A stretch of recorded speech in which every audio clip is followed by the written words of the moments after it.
Assalamu alaikum сүйүктөрчүлөр, Чоң суроо долбоору Фрунзе ТВ каналы кайрадан эфирде. Жана бүгүн биз Бишкек шаарына чыгып, өзгөчө бир сурамжылоо жүргүзөлү деп атабыз. Ал сурамжылообуз бир гана кыздарга тиешелүү болот. Себеп дегенде көпчүлүк эркектер кыздар менен таанышканда биринчи жолугушка чакыраарга место таппай, жер таппай, аябай башыбыз катыйт, ойлонобуз, ойго батабыз. Ошон үчүн эркектердин баарын кыйнабаш үчүн кыздардын өзүнөн эле жооп алалы дедик. Биринчи жолугушууга эң сонун ыңгайлуу жер кайсыл жак, каяка барган туура деп. Кыздардын өзүнүн ою боюнча кайсы вариант эң туура болот экен, ошону билип бергенге аракет кылабыз. Ал эми сиздердин өзүңүздөрдүн кыздар жакшы вариантыңыздар болсо же эркектер анча-мынча жолугушууңар ийгиликтүү өткөн болсо, ошол варианттарыңыздарды ылдыйга жазып койсоңуздар болот. Балким биздин окуп жаткан көрүүчүлөрүбүзгө бир аз жардам тийгизиши мүмкүн. Ал эми башында болсо жоң гана каналга катталып, бул видеонун алдына лайк басып, анан коңгуроonu басып койууну унутпасаңыздар эле, биз таптайбыз. Чоң суроо, кеттик.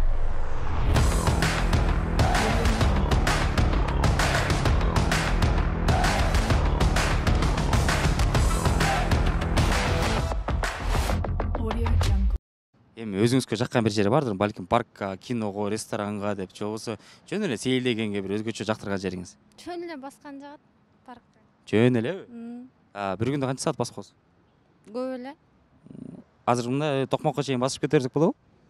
Болот го.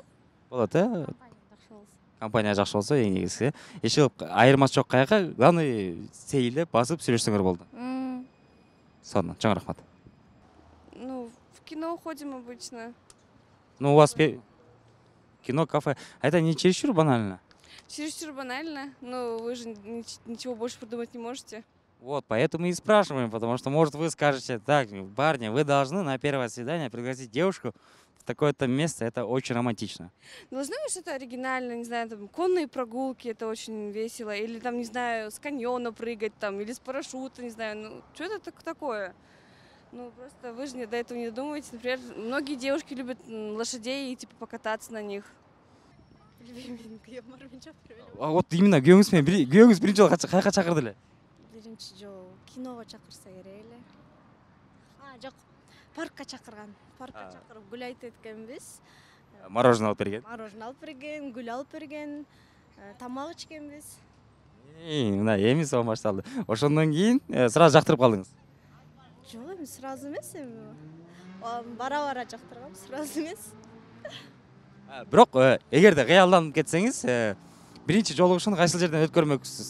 Мисалы, сиз кечээ азыр бир кыз аябай сонун вариант айтты, мындай ат менен сейилдеп, тоодо жүрсөк деп кыялданчы. Жайлоого чыкмак белеңиз? Конечно, биринчи момент ошол жака чыккан лучше болот дейм да, чем в кино эми өзүң деле бара аласың классташтарың менен или там группалаштарың менен. Но жигитиң менен лучше ошондой природный жерге барсаң. Биринчи свиданияга каяка чакырыш керек, айтыңызчы. Айтпай атат. Биринчи свиданияга кыздарды каяка чакырган удобный? Бир эле вариант айтып коесуз, кетем анан. Пожалуйста. Сиз дагы, мен дагы кирип алып, биз экөөбүз окшош калат экенбиз, гулять этпейлиби? Отшивать этип салды мени. Жестко отшивать этип салды. Я думаю, в парк развлечений. Может, куда-нибудь пригласить. В кино, может.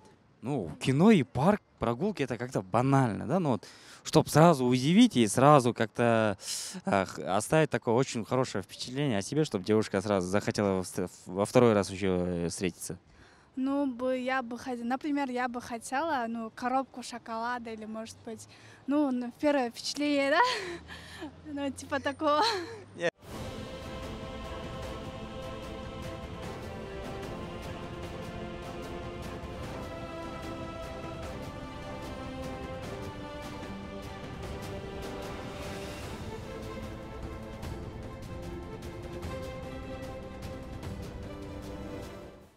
Эми биздин кезде мындай популярдуу болчу деп.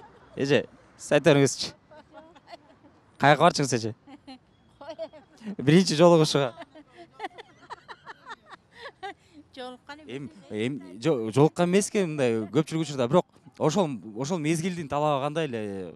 Ошол мезгилдин талабы да ата-энелер өздөрүнүн уруксаты менен эле берип, ошентип кылышкан да бизде. Биринчи жолугушуу баланын үйүнөн эле өтчү, көчөгөнүн артында. Көчөдөн эмес, баланын үйүнө жолуккан. Көчөгөдөн саламатсызбы? Мен аялың болом, мен күйөөң болом. Ошондой болчу да. кино, например. Киного постоянно бар элечи? Реально, да. Но все равно либо кино, либо в кафе покушать.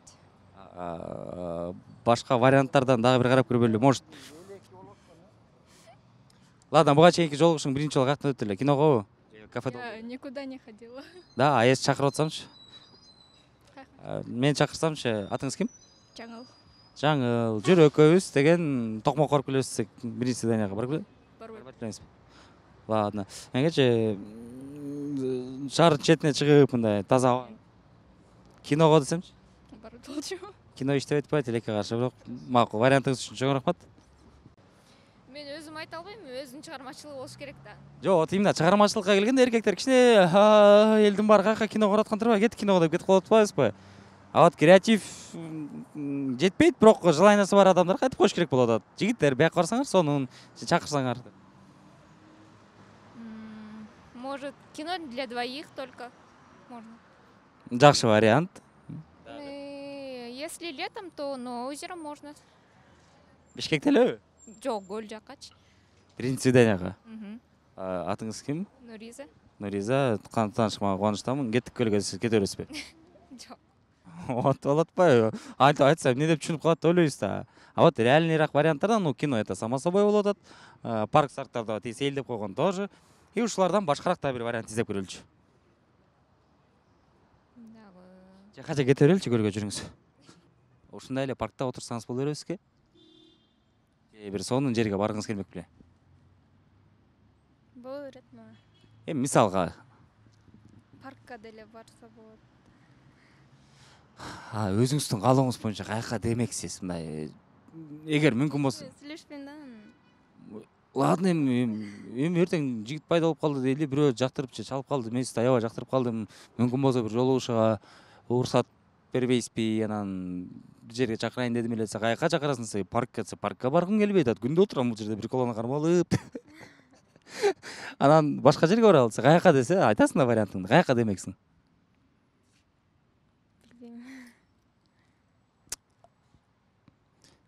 Дордойго бармак белең?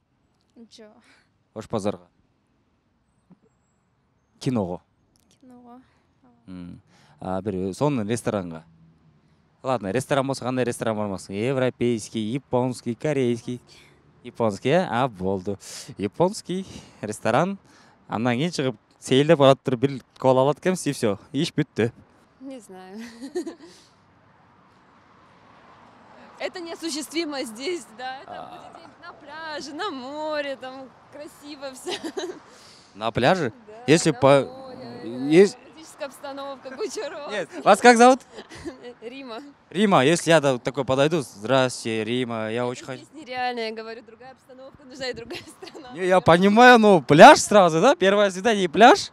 У вас мысли другие. Вы Нет, имеется в виду, вы согласитесь, если я скажу, мы познакомились в Бишкеке, скажу, поедем на пляж. Нет.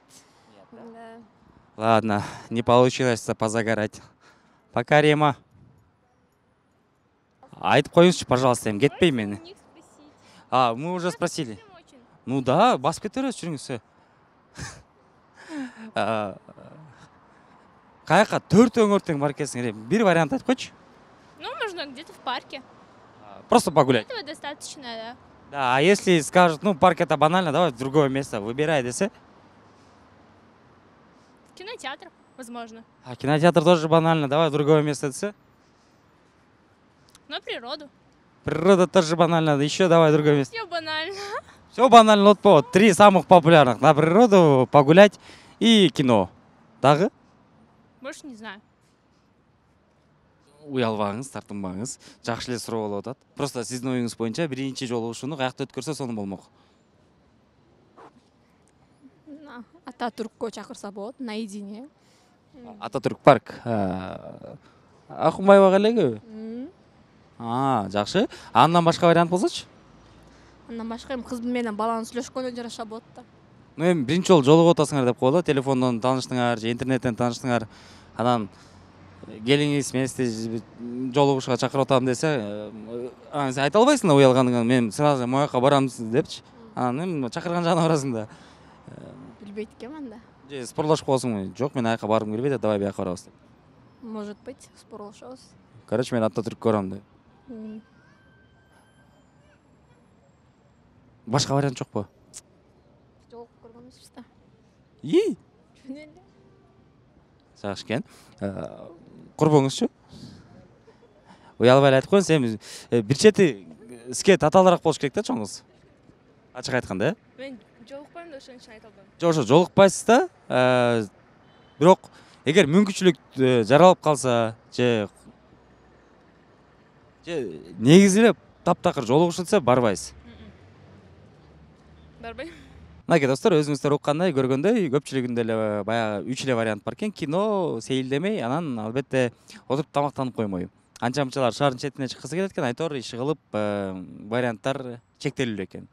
Ошон үчүн жигиттер көп деле ойлонбой эле койсок болот экен. Бизде да вариант жок, кыздарда да вариант жок экен. Эң башкысы эмне дегим келип турат, айырмасы жок, каякта биринчи жолугушуп өтүп жатат. Эң башкысы кандай адам менен деген. Эгерде адам өзү кызыктуу, айтар сөзү бар, анан кийин бир маанай тартылып ала турган болсо, анда скамейкада отуруп эле аябай шаңда отуруп койсоңор болот. Анан кызыксыз адам экөөңүз бири-бириңерде бир толкунда эмес болсоңор, анда дүйнөнүн кайсы бурчунда болбоңуздар, баары бир зерийип кетесиңер дегендей. Ошон үчүн кыздарыбызга чоң рахмат катышкан үчүн. Албетте жакшы варианттарды укпадык, ошон үчүн ылдыйга жазып койсоңуздар болот. Менин оюмча бул жерге барган сонун болмок, жигиттер жаттап калды деп, кыздар айрыкча силер. Ал эми жигиттерибиз окуп чыгып, арасынан бир лайкты көбүрөөк баскан комментарийга сөзсүз түрдө биз өзүбүздүн чакан белегибиз бар, ошону тапшырмакчыбыз. Фрунзе ТВ, чоң суроо долбоору. Кайрадан көрүшкөнчө сак саламат калыңыздар.